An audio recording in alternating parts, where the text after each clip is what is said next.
석종현 스님의 책 이 순간 당신의 행복을 생각합니다 중에서 꽃은 저마다 향기를 낸다. 촉촉촉 봄비가 정갈하게 내립니다. 비가 그치면 각양각색의 꽃들이 도량을 아름답게 장엄할 것입니다. 오셔서 활짝 핀 꽃들을 보세요.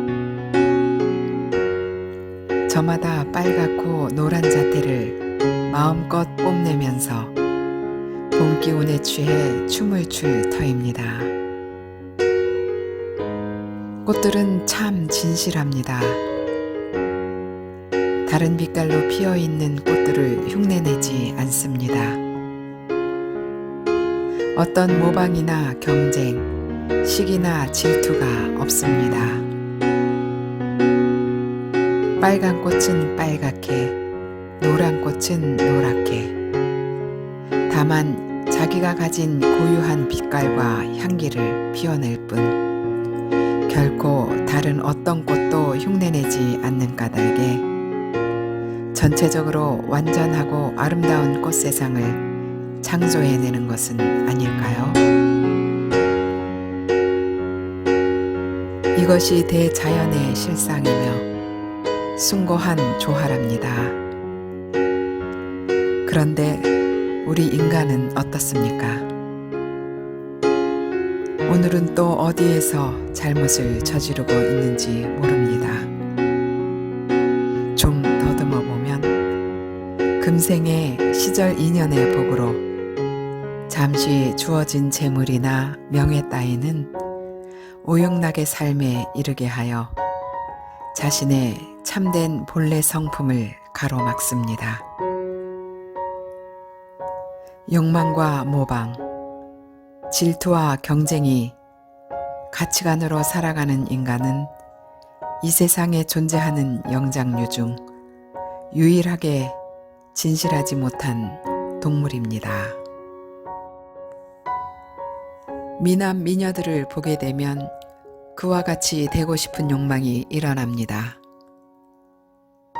많은 재물을 모은 사람들을 부정축제한 것으로 시기하며 행복하게 잘 사는 부부들을 은근히 질투합니다. 인자한 부처님을 보게 되면 그와 같이 평안을 누리고 싶어 합니다. 모방과 질투에 의한 경쟁심은 세상을 무질서하게 만들고 자신의 내면에 있는 악마를 굴복시키지 못합니다. 외면에 집착하지 말고 오로지 자신의 마음 가운데서 불성을 보아 본래의 마음을 회복해야 합니다. 부처님 마음으로 세상을 보면 모방과 질투와 경쟁심은 원력과 서원으로 바뀝니다. 이것이 참된 인간상입니다. 만약 장미꽃이 인간처럼 욕망이라는 신경과민 증세로 가득하여 연꽃이 되고 싶어 한다면 그 순간 장미의 참 생명은 사라지게 되어 더 이상 장미는 장미가 아니게 될 것입니다. 장미의 모든 욕망이 연꽃을 꿈꾸며 연꽃에 대한 생각만을 할 것이기 때문입니다. 그러면 장미는 끊임없는 고뇌에 빠져서 심한 질병에 걸리고 말 것입니다. 중요한 것은 장미는 결코 연꽃이 될 수 없다는 사실입니다. 장미는 한 가지 가능성만이 있음을 알아야 하는데 그것은 다름 아닌 본래의 장미로 되돌아오는 것입니다. 연꽃이 되지 않고 완벽하게 아름다운 장미로 남아있는 것입니다. 장미 스스로가 자신을 사랑하게 된다면 우아한 품위가 거듭 되살아 솟아오르고 자신감이 생기며 질병이 사라질 것입니다. 장미는 대자연이 선물로 준 붉은 빛깔을 입고 있는 것만으로도 무한한 환희에 가득 차게 될 것입니다. 마찬가지로 인간이 진짓 자신을 어떠한 형상으로 꾸며 연출하는 것은 허망할 따름입니다. 허망이란 인연 조화의 꿈과 같은 것, 고정불변하는 실체라는 게 없는 무아인 것입니다. 사물은 있는 그대로 존재합니다. 여실하게 알고 바라본다면 장미꽃이 빨갛고 아름다운 것은 우리의 마음속에 욕탐이 발생하여 그렇게 보기 때문입니다. 모든 것은 영원하지 않고 이렇다 할 법이 없습니다. 하여 참 진리는 물은 물, 산은 산입니다. 이 사실은 온전히 받아들이면 삶의 지혜가 생깁니다.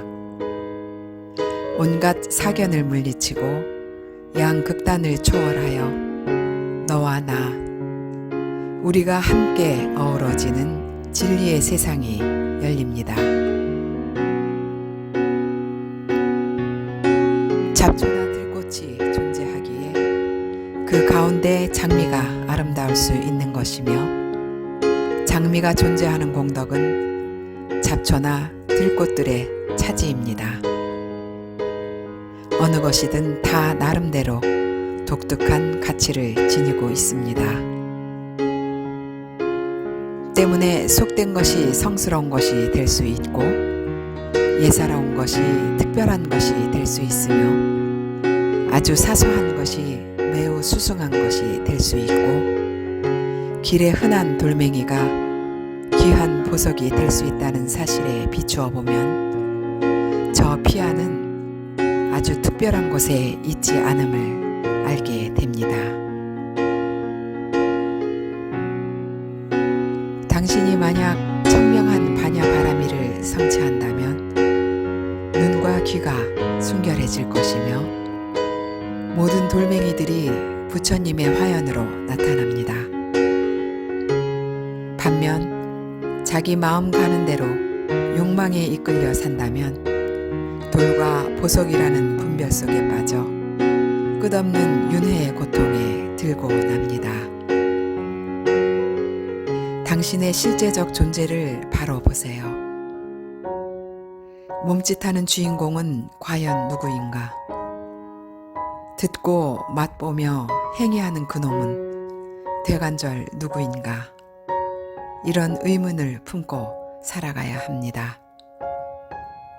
저 세상이 존재하느냐 또는 영혼이 실제하느냐 하는 것은 살아가는 과정에서 무의미하고 허망한 의문일 뿐입니다. 언제 어느 곳에 있든지 지금 우리가 밟고 있는 이 땅이 바로 피안이며 성지입니다. 우리는 가장 성스러운 곳에 둘러싸여 있습니다.